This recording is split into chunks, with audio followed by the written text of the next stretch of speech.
Hey, you all. Carpetbagger here, coming to you live from the West, more specifically San Diego, California, and even more specifically than that, we are in Balboa Park. This is a wonderful, beautiful area, and it's actually packed with a variety of wonderful museums.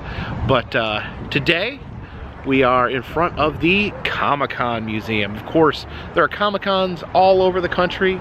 They have Comic-Cons in New York, Comic-Cons in different cities across the United States, even like some really small Comic-Cons. You know, your small town that you live in may have its own Comic-Con, but the granddaddy of them all, the biggest Comic-Con, is the San Diego Comic-Con. That is kind of the biggest Comic-Con as far as like new announcements, the big names coming to that Comic-Con. I've never been to that Comic-Con. I know Jen has talked about wanting to try to make it out sometime to the San Diego Comic-Con. But they actually have a museum dedicated to Comic-Con. This bill, I don't know what museum this used to be. If you do know what museum this used to be, leave a comment in the comment section. But apparently the city owned this building, this museum building, and they offered to give it to the Comic-Con organization so that they could have a year-round exhibit here in San Diego. And it's actually recently opened. It's only opened in 2021, so it's only been open for a few years now. And apparently they are still building it. They're building it in phases. Supposedly they'll be complete in 2024. What's that, next year? But anyways, let's check out the Comic-Con Museum. So please, follow me.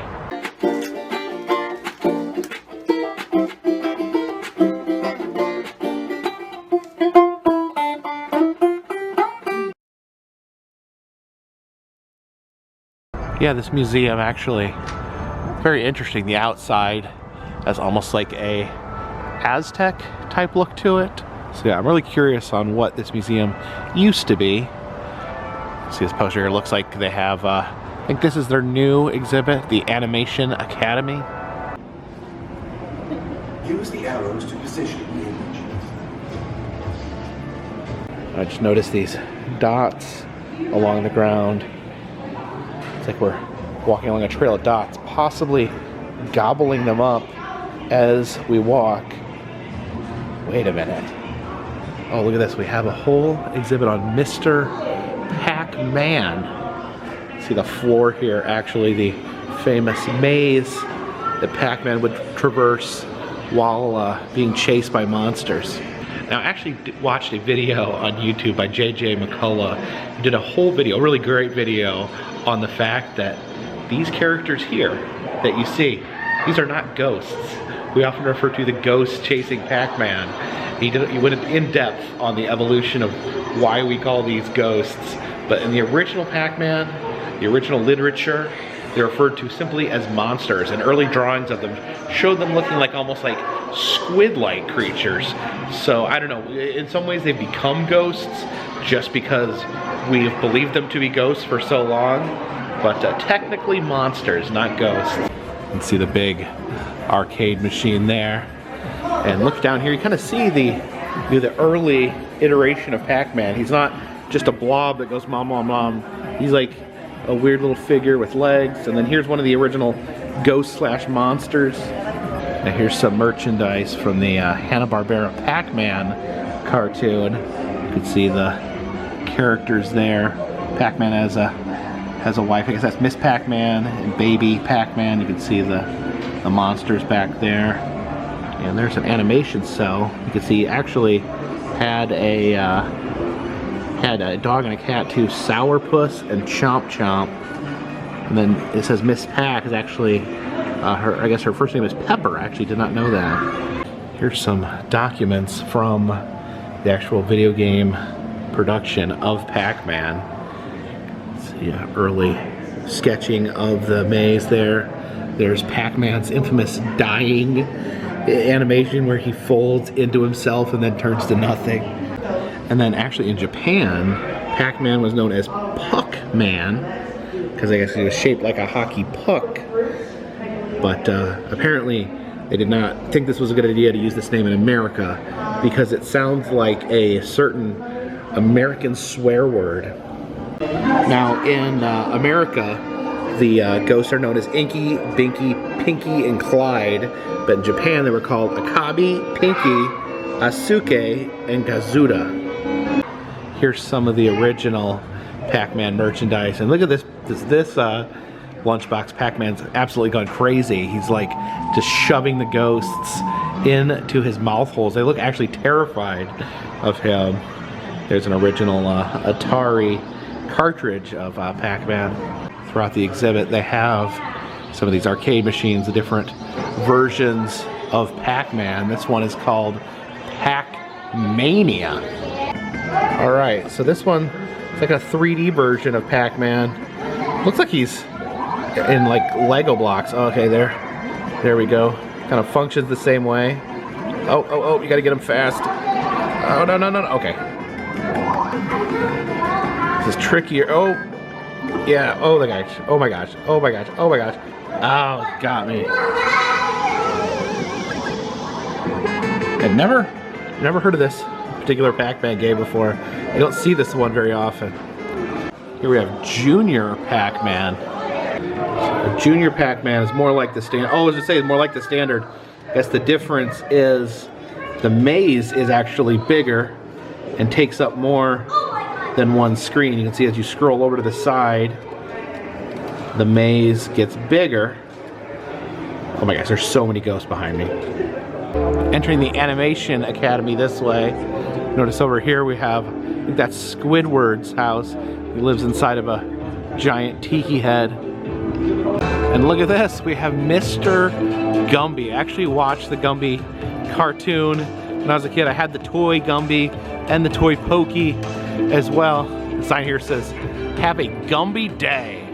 I'm not entirely sure what that means, but yeah, I think I'd like to have a Gumby day today. How about you, Gumby? Do you want to have a Gumby day? Have the expressions up there on the top, all the different cartoony faces and the different gestures here, different arm and leg gestures. From pencils to pixels here.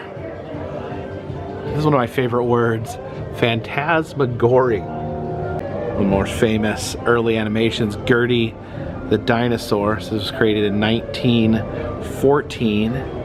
I guess the creator here, Winsor McKay, would actually interact with the animated dinosaur. And they actually have a statue of Gertie the dinosaur at Hollywood Studios at Disney World. You know, different early forms of animation here. Things as simple as the old flip book, where you just flip through a book really quick and it looks like the figures are moving. There's a magic lantern, an early projector. I actually saw one of these yesterday at the Maritime Museum. And you have the stereoscope there, which turns a card into a 3D image, and the Praxanoscope here, which I think we can actually operate with this button. You can see it causes them to spin. There's an image on the bottom, and if we look into the mirror there, we can see the little figure moving. And it's actually just a reflection of the different pictures all being spun so fast that they kind of come together and look animated. And we have the world's largest traveling zoetrope here. You can see there's Simpsons figures, there's Felix the Cat, there's Gumby on Pokey, you can see Mr. Bill, and then the Pink Panther back there. And I guess this will begin spinning, and then it'll look like the figures are moving.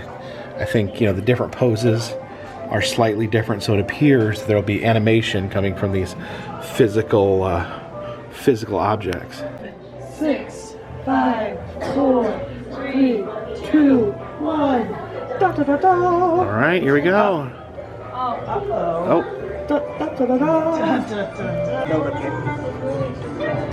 Oh, there it goes. Oh, the zoetropes starting to whirl there. And yeah, the camera can't really capture it, honestly, because of the flashing lights. But I assure you, it's very cool. It looks like everything's moving. Timeline here of different cartoon characters. You have Gertie the dinosaur, 1914. Felix the Cat in 1919. Betty Boop in 1930s. and Popeye the Sailor Man in 1933. It says here that even though Mickey Mouse debuted in the 20s as Steamboat Willie, he said he didn't truly become popular and develop his own character until 1933. Here is, I remember seeing this cartoon as a kid, Mickey's rival. I remember he was fighting for the affection of Minnie Mouse. This is Mortimer Mouse, which is funny because Mortimer was actually supposed to be Mickey's original name. You have Snow White and the Seven Dwarfs, the first major animated feature film. And then Woody Woodpecker in the 1940s. Some early Mickey Mouse merchandise here. The famous Mickey Mouse watch. It's got this Mickey Mouse Club phone there as well. There's some animation I was not familiar with. The Fishing Bear from the 40s. In the 50s, we have Gerald McBoing Boing. Is anyone out there familiar with Gerald McBoing Boing? Because this is the very first I'm hearing of him. In the 60s, we get Fred Flintstone there, eating a giant turkey leg, as well as Yogi Bear. You can see him right there stealing picnic baskets. And in the 60s, we get Scooby-Doo, who's still pretty relevant to this day. They had that new Scooby-Doo on HBO that made everyone irrationally angry. And then Uncle Sam Magoo. Never heard him called Uncle Sam Magoo. I always thought it was just Mr. Magoo. Collection of animated lunchbox there. The Rescuers and Pinocchio and this big Mickey Mouse head. Seems like they switched to these plastic ones in the 90s. You can see Lion King, DuckTales, and Chip and Dale. I always wonder if they switched to the plastic ones because these metal ones, you know, kids could smash each other's head in with. There we have Castle Grayskull there from He-Man and the Masters of the Universe. Actually talks about how this was controversial because there was a direct line from the toys to the cartoon. I think the toys were actually created before the cartoon. The cartoon was actually created as a way to sell these toys. But man, they were really cool toys. Just check them out. There's He-Man riding his cat there. Got Skeletor up there on top. And here we have a stop motion set. You can see the workshop over here where they're creating Gumby and Pokey there. See the hot set there where they would have to ever so slowly manipulate the characters, take one photo, and then tie them together into moving animation. Man, this stop motion seems like it's one of the most time-consuming forms of animation possible. Who's Moody Rudy? Here is Art Clokey. He was the man that worked on Gumby and Davy and Goliath, which was a religious stop-motion animated show. And it says that he kind of inspired the world of stop-motion animation. You can see Jack Skellington there. And over here we have Coraline. Now these are really cool. Right here we have miniature tableaus of scenes from Gumby. It says these tableaus were actually created by the Art Clokey's production company. So we take a look here, we can see Gumby and Pokey enjoying roasting marshmallows over the campfire there. Here's the bad guys, the Blockheads. Looks like they're doing some skateboarding there. Looks like that one is wiped out. The Blockheads were always up to no good. And we have some of the lesser known characters there. There's Goo. She was like a female that could like turn into anything. And then Prickle the dinosaur there. Looks like he's buying a slice of pie. And then this is Professor Cap and Minga. Yeah, it's very interesting character design there. It looks like they're working together on creating a robot. Here's the evolution of Gumby over the years. This is the earliest Gumby there. You can just slowly see the slight changes over the years, landing on what is seen as the most well-known Gumby there.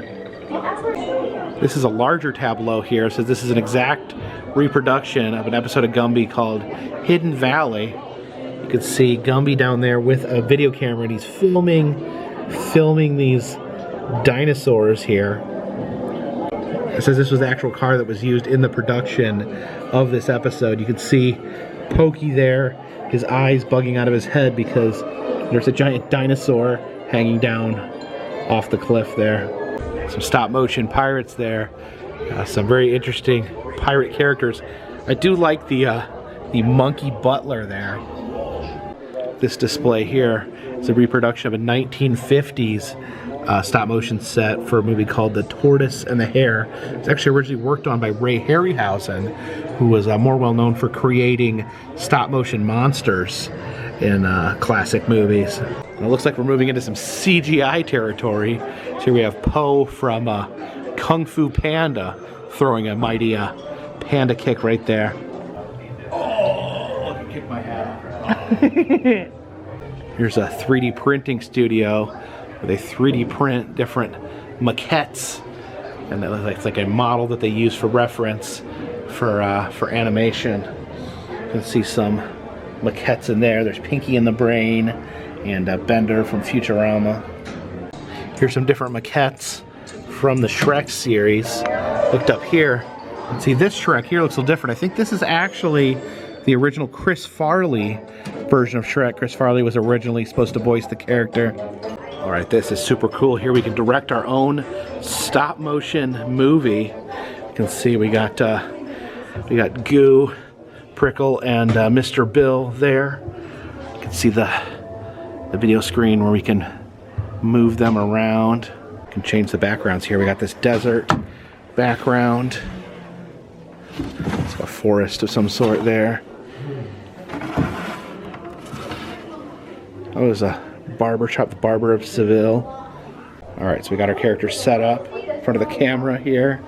We take a picture, then we move it slightly. Take another picture, then move it slightly. Yeah, this is a long, arduous process. Let's have Mr. Bill slowly punch Prickle in the face. So we'll have him turn there, take a picture, turn here, take a picture, turn here, take a picture, turn here, take a picture, and then there, take a picture, and have him fall down. I don't know how to make him fall down slowly. Oh, he can fall down a little bit there. Take a picture, and then he is wiped out. And take a picture. So let's play that back. Oh, okay. There you go. Oh yeah, you saw that. He turned and punched him. Let's play that one more time. Okay. And then he turns and punches him. Oh man, I animated that. Oh, we have some of the spooky villains from Scooby-Doo there. And here we have a exhibit on Saturday morning cartoons. Definitely looks like my grandmother's television she had back in the 80s. And of course, you had to devour large amounts of cereal on Saturday mornings. The Fruity Pebbles there. The, was that Tony the Tiger from, what did he, was it, blanking on, what cereal did Tony the Tiger, I remember Tony, but I don't remember the cereal he was pitching. You have, what is that, the Frog. He pitches Corn Smacks. And then Snap, Crackle, and Pop did Rice Krispies. All right, which one am I? You're Daphne. What is Daphne? Velma. Velma? I didn't watch a lot of Scooby-Doo. Yankees. Now who am I? Daphne. Daphne, what'd she say?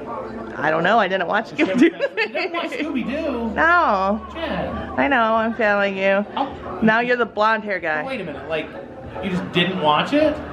No. What were you watching while it was on? I don't know, Care Bears? I'm not sure. Care Bears? Yeah. I don't think I ever met anyone that didn't watch Scooby-Doo as a child. Well, there you go. I'm very helpful in this. It says, how many do you recognize? Here's all the Hanna-Barbera characters.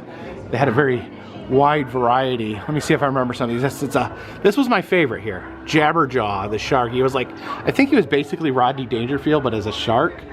Then you have the Banana Splits. They were actually, that property was actually sold off and turned into a horror movie for some reason. There's the Hair Bear Bunch. And is that Grape Ape up there? That's a Hong Kong Phooey. I think I know more of these than I thought I did. But this show was the best. Wacky races. So the different characters for the different cartoons would compete in races. They had their own teams. They had their own custom vehicles. You can see Captain Caveman there. And yeah, and they would have a race and one team would win every time. And I remember there was a team that was all bad guys. And I remember one time they won and I was like in disbelief. Some photo ops here. You have SpongeBob's Pineapple Under the Sea, and then you have the Simpsons living room. All right, hold on. It goes dun dun dun dun dun dun dun dun dun dun dun dun dun. All right. Here is Chuck Jones's typewriter. He would actually write the scripts to the Looney Tunes cartoons on this very typewriter.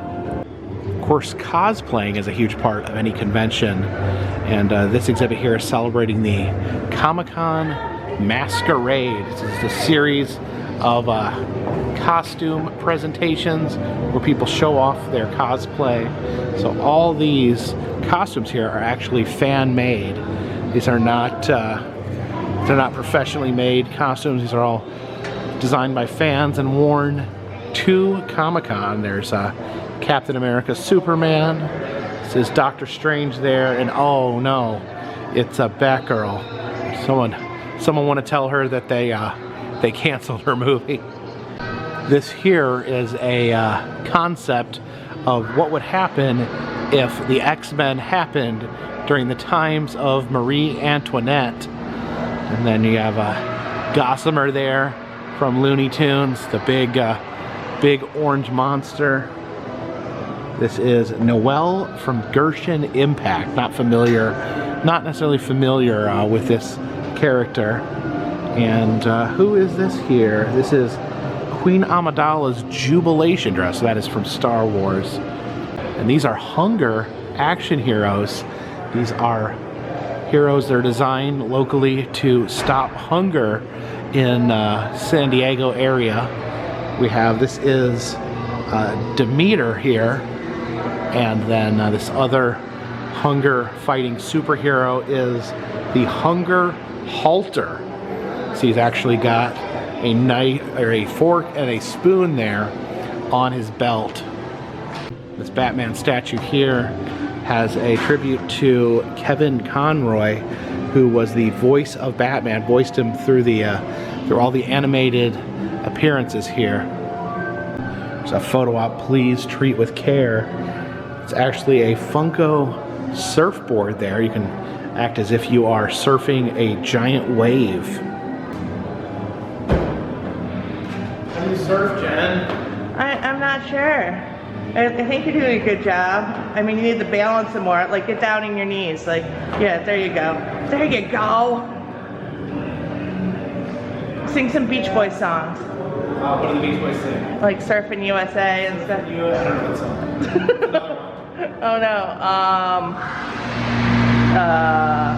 This is a bad example. Come on, give me a Beach Boys song that I know. Kokomo. Oh yeah. How does that go? In the Florida Keys. No, it's not in the Florida Keys. You have to make it up. You know Kokomo is actually not a real place. I know that now. Just now? They told you? Yes. I like how you're still surfing. You caught a good wave. Oh, sorry to hurt my knees. And here we have the mascot of Comic-Con, the toucan. And over in this display here, looks like we've got, okay, there's a little Funko Pop of the toucan, who apparently his name is just Toucan, but he is the mascot of Comic-Con, holding its little flag. there. And there is a toucan tiki mug for Comic-Con.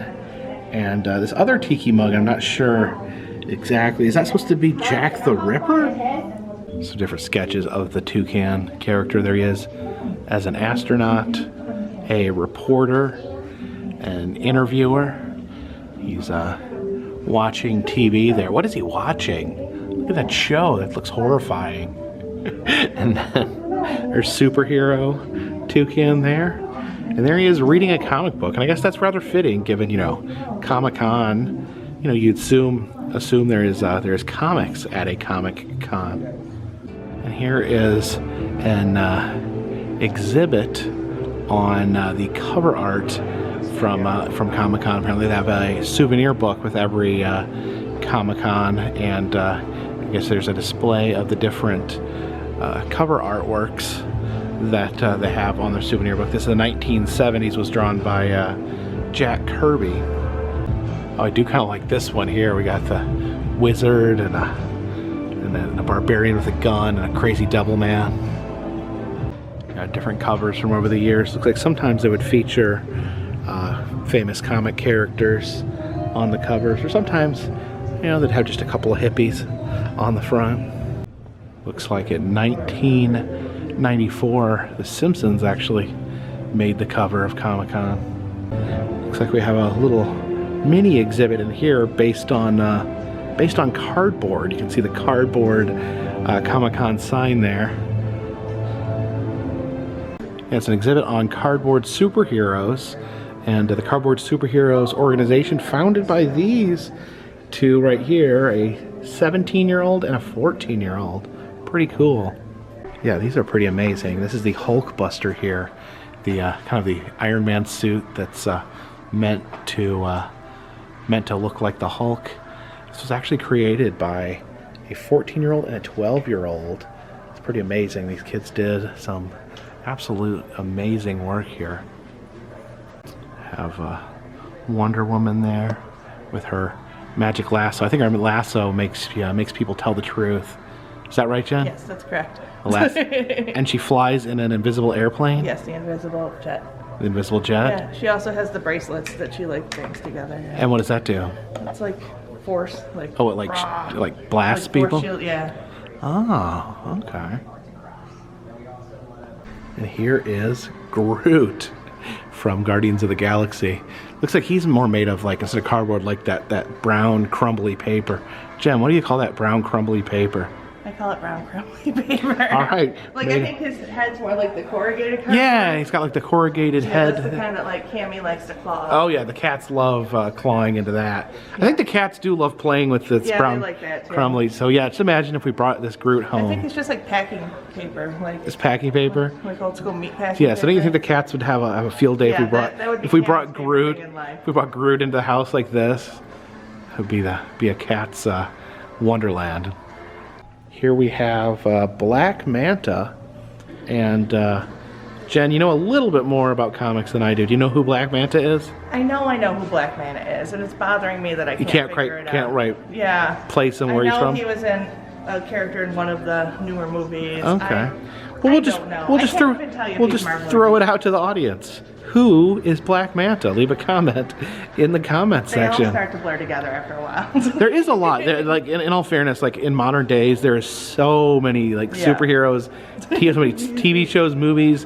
It really takes a full-time job to just keep track of them. Yes. So if you have dedicated your life to keeping track of every superhero, leave a comment in the comment section and tell us about Black Manta. Here we have some smaller designs here. That little cardboard guy. I think there's a little cardboard R2-D2 there. And maybe that's like a Batarang. And then we got Pac-Man down there at the bottom. Here is C-3PO along with his constant companion, his partner R2-D2. And yeah, look at the C-3PO there. I like how you can see his midriff of wires there exposed. It's the Iron Man over here in the corner doing a cool superhero pose. On this table they have Wall-E Do you like Wall-E? I've never seen Wall-E. Never seen Wall-E? Mm-mm. I think you might like it. No, I think I'd like Wall-E. Yeah, you might want to check it out. Wall-E there. I like him because he reminds me of Johnny Five from Short Circuit. I think he actually was inspired by Johnny Five, the design there. And then Baby Yoda, whose design was inspired by Gizmo from the Gremlins. And then who else do we have here? The little, oh, there's a little Batmobile, a little, I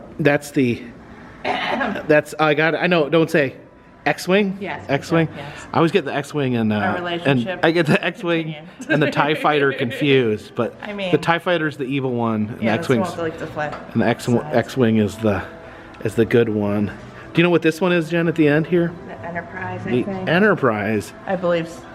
I mean, that may be wrong. No, it's right. Oh, okay. I mean, I've never seen I've never watched I know enough about Star Trek. I've never watched a full episode, but I know that's the Enterprise. Yeah. And then little Groot. Hey, Groot. And over here we actually have a classroom where these kids can create these cardboard sculptures. So they got piles of cardboard over I there. really want to make one. You want to make one? Yeah. You need to set up an appointment to come make your I'm own. gonna stay just to make a cardboard frame. You can see they've got a bunch of glue guns back there to help glue all this together. Cardboard bagger? Oh, you can see the glue guns there. What'd you say? A cardboard bagger? You want to make me out of cardboard? Yes, cardboard bagger. I'm okay. I mean, you got to start saving boxes. Yes. It's time to exit through the gift shop. Actually, I have some really cool little action figures here. There's Ron Swanson from Parks and Rec. Then we have Andre the Giant. I love this Andre the Giant, this big hand on the card. That's pretty amazing. And then down here, oh, we have McBain figures. That's actually, I think, McBain's partner that was killed the day before retirement.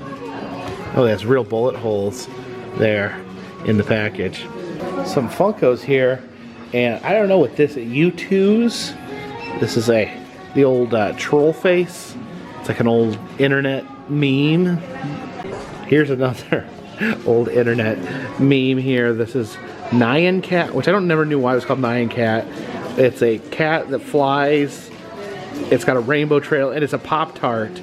I remember seeing Anna interacting with Nyan Cat some way, or sharing it on social media, and I was like, that was the point where I'm like, okay, I'm completely out of touch. I don't know what's happening.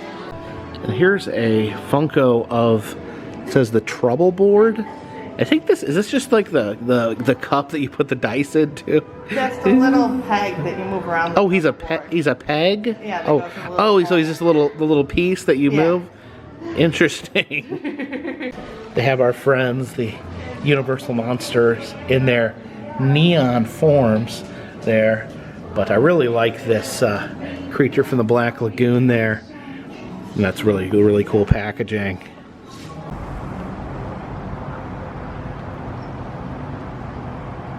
So thank you for joining us here today in San Diego at Balboa Park at the Comic-Con Museum. I definitely enjoyed the animation exhibit. Loved the little tableaus of Gumby and his friends. Definitely brought back some memories. It does appear though the museum it's still not completely open. There's only a couple. There's the animation exhibit's only the real major exhibit, and then the rest are smaller kind of side exhibits. So I'm thinking that supposedly in 2024 they plan on being complete. So I'm thinking there'll be more exhibits at that point in time. So maybe we'll come back and visit the Comic-Con Museum once they are all the way open. But thank you guys for coming along with me. If you like these videos, please subscribe. If you'd like to help support the channel, consider donating to Patreon. $3 or more will get you a postcard once a month from me to you. Also, the Etsy shop is back open. I've taken it off vacation mode. You can go ahead and order enamel pins.